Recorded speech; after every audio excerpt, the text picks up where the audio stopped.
பிள்ளைகள் குறைவாக இருக்கலாம். ஒரு ஆத்மா நம்ம நிறைய கூட்டத்தை எதிர்பார்த்தோம். ஆனால் நான் விசுவாசிக்கிறேன், அந்த ஒரு நபருக்கு நினைச்சேன் பட்டணத்துக்கும் அவன் இயேசு பற்றி சொல்லுவோம். பட்டணத்தில் சந்தோஷம் உண்டாயிடுச்சு. ஒரு பட்டணத்துல பிரசங்கம் மட்டும் பட்டணத்தில் எல்லாம் ரட்சிக்கப்பட்டாங்க. ஒரே ஒரு நபருக்கு சொல்றாங்க. அல்லேலூயா. அப்போ என்னன்னா நம்முடைய ஃபோக்கஸ் எங்கும் பிரசங்கம் பண்ணுது. இயேசு கிறிஸ்து பார்த்தீங்கன்னா ஒரே ஒரு ஆளை தேடி போயிடுறான். சமரியஸ்து அவன் இருளுக்குள்ள இருக்கிற அந்த பெண்ணை தேடி அவன் போறாரு. ஒரு நபருக்காக அவன் வாழ்க்கையில பெரிய சந்தோஷம் உண்டாகும். அதே போல கெனசரத்துக்கு போகும்போது அங்க பிசாசு பிடிச்சவர், லேகன் பிசாசு பிடிச்சவர் இருக்கான். அந்த ஒருத்தர் தேடி போறாரு. இருளுக்குள்ள இருக்க சாத்தான் கட்டி வச்சிருக்காரு. அந்த இடத்துக்கு இயேசு போறாரு. பாருங்க, அந்த இருள் இருக்கிற அந்த பிசாசை துரத்தி அந்த மனுஷனுக்கு விடுதலை கொடுக்குறாரு. அவனுடைய வாழ்க்கையில பெரிய சந்தோஷம். சகையுடைய வாழ்க்கையில சந்தோஷம் இல்லை. இயேசு தேடி போறாரு. இயேசு அவன் வீட்டுக்கு சாப்பிடுறாரு. தன்னுடைய பாவத்தை ஒப்பு கொடுக்குறான்.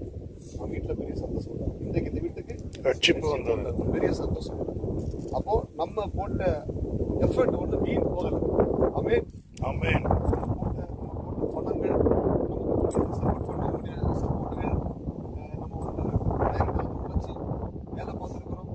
இதனுடைய எஃபெக்ட் வீண் போகல. சார்ந்த சொன்னார் வீணாயிட்டுமே, ஆனால் வீண் எஃபர்ட்டை போட்டிருக்கிறோம். பிள்ளைகள் குறை வந்தாலும் நம்ம இயேசுவை பற்றி பிரசங்கம் பண்ணியிருக்கிறோம். விசுவாசமா இருப்போம். இந்த பட்டணம், இந்த கொல்லிமலையில் ஒரு பெரிய சந்தோஷம் உண்டாகணும். தனிப்பட்ட வாழ்க்கையிலையும் மிகப்பெரிய சந்தோஷம் உண்டாகணும். இந்த நீமிசு வந்த நம்முடைய வாழ்க்கையிலையும் ஒரு சந்தோஷம் உண்டாகணும். கர்த்தர் பெரிய காரியத்தை செய்வதாக. ஜெபம் பண்ணுமா? கண்களை மூடும். பரலோக தேவனே, இரக்கமுள்ள இயேசுவே, இந்த மலைப்பகுதிக்காக நாங்கள் செபிக்கிறோம். ஆண்டவரே, நாங்கள் நல்ல ஒரு வசனத்தை தியானித்தோம். பிலிப்பு ஒரு பட்டணத்துல போய் பிரசங்கம் பண்றான். இயேசுவை குறித்து பிரசங்கம் பண்ணுகிறான். அந்த பட்டணத்துல மிகுந்த சந்தோஷம் உண்டாகும். அதே பிலிப்பு ஒரே மனிதன் கந்தையா மந்திரிட்ட போய் இயேசுவை பத்தி பேசுறான்.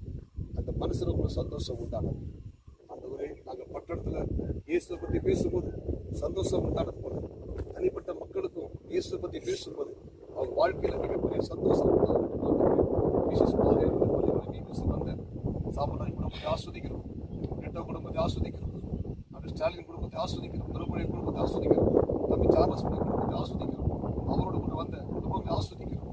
விசேஷமாக நாங்கள் எந்தெந்த ஃபீல்டில் ஊழியர் பண்ணுவோம், அந்த ஃபீல்டில் பேசுகிற ஊழியக்காரங்க குடும்பத்தை ஆஸ்வதிக்கிறோம். விசேஷமாக